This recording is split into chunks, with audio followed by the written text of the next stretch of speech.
देश में 25 जून 1975 को इमरजेंसी लगी, जिसको आज हम काला दिवस के रूप में आज मना रहे हैं। उस टाइम में देश की प्रधानमंत्री इंदिरा गांधी जी 12 जून 1975 को एक इलाहाबाद हाईकोर्ट का एक डिसीजन आया। इंदिरा गांधी का जो इलेक्शन था सेटिस्फाइड हुआ और उन पर 6 साल के लिए कोर्ट ने डायरेक्शन दी कि वह किसी उस पद पर या प्रधानमंत्री पद पर नहीं रह सकेंगी। तब इंदिरा गांधी जी ने उस शेर को एक अपनी विरासत समझते हुए एक संशोधन 352 का इमरजेंसी तो लगाई, लेकिन साथ में एक संशोधन और क्या कि जो हमारा संविधान 39 और 42 के तहत एक कानून बनाया, जिसके तहत उच्च न्यायालय हाई कोर्ट जो प्रधानमंत्री पद है उसको भी इंटरव्यू नहीं कर सकेंगे। इसलिए ऐसे काले कानून कांग्रेस की सरकार में इंदिरा गांधी के समय में बने हैं। और नमन करता हूं मैं भारतीय जनता पार्टी के वरिष्ठ नेताओं का, संघर्षशील का, जो 1 लाख लोग आपातकाल में 21 महीने इमरजेंसी रहे, उनके संघर्ष के बदौलत आज केंद्र में और प्रदेशों में भारतीय जनता पार्टी सरकार उन संघर्षशील हमारे नेताओं के और शहीदों के संघर्ष से आज हम पूरे देश में भारतीय जनता पार्टी कार्य कर रही है। क्राइम करने वाला क्राइम कर जाता है, लेकिन सरकार की जिम्मेवारी है उन दोषियों को पकड़े, उनको कड़ी सजा दे। आज नायब सैनिक सरकार, हमारे पुलिस बल बहुत मजबूती से आज जैसे कल इनकाउंटर यहाँ हुआ, दोषियों को पकड़ते हैं। आप भूपेंद्र सिंह हुड्डा के कार्यकाल का क्राइम रेट देखेंगे, नायब सैनिक सरकार का देखेंगे तो हमारा रेशो कम पाएगा, उस समय ज़्यादा था। भूषण चौटाला ने तो कहा कि 4 इंस्पेक्टर या 2 DSP इस तरह स्टेटमेंट दिए जिनके कारण क्राइम बढ़ रहा है। पिछली बार आपकी सरकार में जुमा केवल 8-7 महीने हुए हैं, उससे पहले वो भी सरकार में शामिल थे। तो 8-7 महीने के बाद आज इस प्रकार के बयानबाजी करना वो अपने अंदर तो झाँक कर देख सकते हैं, क्योंकि पहले सरकार में 5 साल वो उप मुख्यमंत्री के पद पर रहे। बिजली के रेट बढ़े हैं, इसके लिए आप पूरे हिंदुस्तान के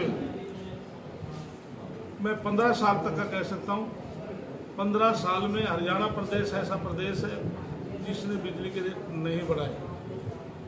अभी कैबिनेट हुई थी, आज पूरे हरियाणा प्रदेश में 95% गांव में 24 घंटे बिजली, हमारा गांव जगमग गांव के तहत आज हरियाणा प्रदेश दे रहा है। और कांग्रेस के राज में केवल 5 घंटे 4 घंटे मिलती थी, घंटा 2 घंटा एग्रीकल्चर को मिलती थी, 8 घंटे इंडस्ट्रीज को मिलती थी।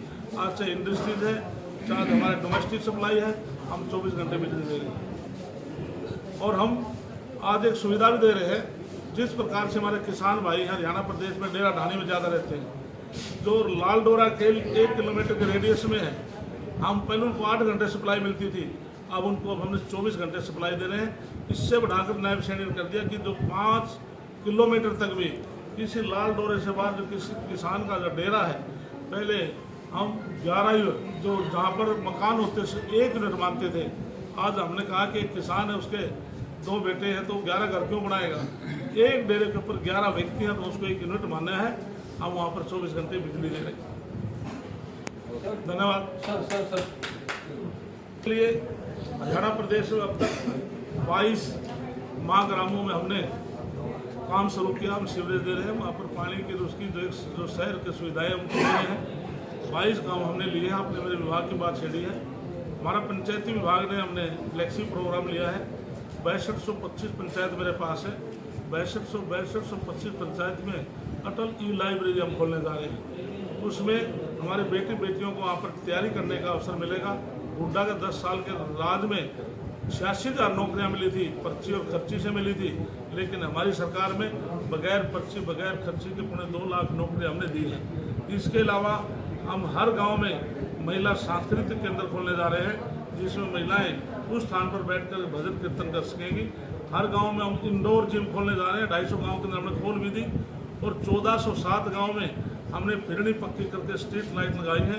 पूरे प्रदेश में हम फिरनियों को पक्का करके स्ट्रीट लाइट लगाएंगे और पूरे प्रदेश के अंदर 19,000 तालाब हैं जिसमें पेज में लिया है।